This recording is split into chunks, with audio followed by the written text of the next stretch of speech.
Chapter 4. Take off the mask. That's her. I never wanted to force myself into being someone I wasn't, yet I began to see it as a way out. In my eyes, it was an opportunity to become a person I could never truly be.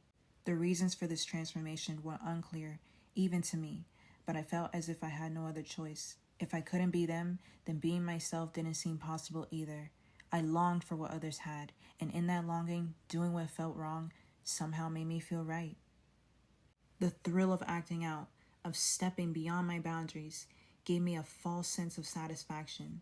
It blinded me to who I really was, making me forget my own existence.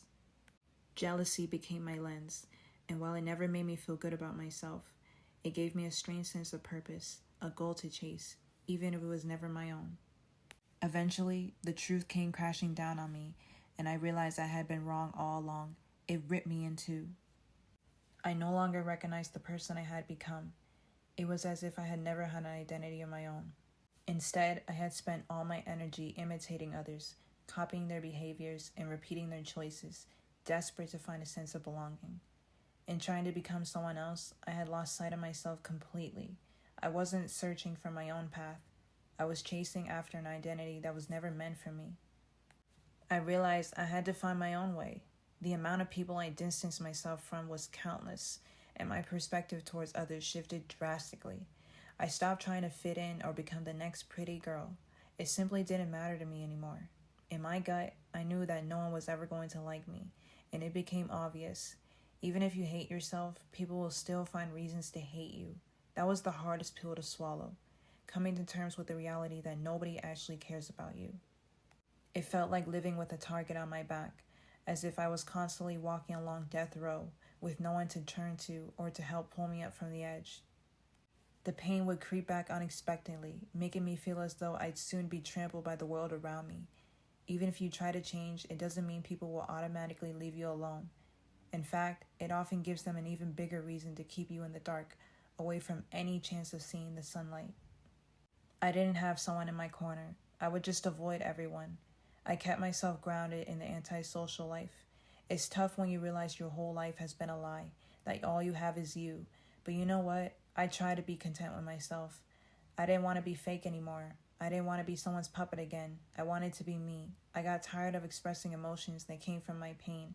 I got tired of everything and everyone. For the first time in a long while, I felt a genuine sense of relief. I no longer had to subject myself to unnecessary drama or endure the presence of people who kept trying to be like everybody. It's that feeling when you walk into a room covered in confidence and not worrying about what anyone might be saying or doing behind your back. Immediately, I found myself enjoying this feeling of freedom that I hadn't experienced before. I started to believe that maybe I was actually better off without the constant company of friends. Though I still kept in touch with one person, it was enough for me. I kept my Instagram and TikTok accounts for a while, continuing to post stuff. The difference this time was that I was trying to be more authentic, letting my true self show through. Knowing that I would be judged regardless of what I did, I decided to just embrace who I was. It didn't matter anymore what others thought.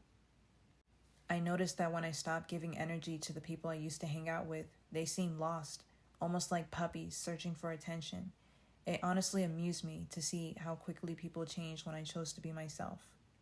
That was when I realized I couldn't keep caring or worrying about their opinions. It was just me and my one old friend, and that was all I needed. There was no going back. I understood that this change was necessary for me. Determined not to repeat my past mistakes, I deleted old photos and videos and stopped pretending to be someone I wasn't. I wanted to rediscover the fun in simply being myself. This wasn't about failing to become someone else or being forced into self-acceptance out of jealousy or insecurity. My change wasn't a competition with anyone. I was no longer concerned with what others were doing. Instead, I chose to remain neutral and mostly kept to myself. I spoke only when spoken to and stopped making efforts to form new friendships. Not out of lack of a desire, but because my focus had shifted entirely to my own happiness. My confidence often faltered, especially when I compared myself to those around me who seemed to act so much older. They engaged in things I wouldn't even consider, and I felt insecure about my appearance compared to other girls. But even the girls who seemed to have it all together were often the ones getting into the most trouble. I realized I didn't want to be part of that life or get swept up in their choices. Eventually, I stopped seeking attention from boys altogether and let go of my 2.5-year-long crush. Forming friendships with them lost all appeal, and I found it difficult to even look at them. It made sense they never really wanted to be around me anyway. Most would laugh at me, give me nasty looks, or make fun of me for any reason they could find. It became stressful.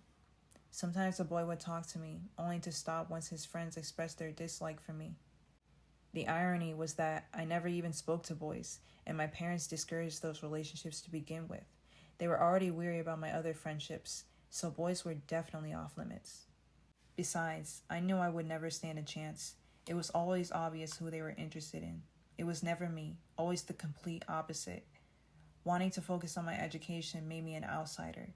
Suddenly, doing well in school felt like a crime.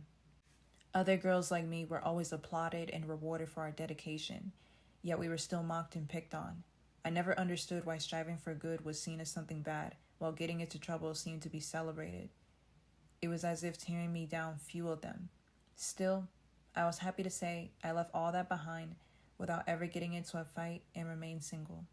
Being surrounded by people who acted like predators while I felt like prey never felt safe.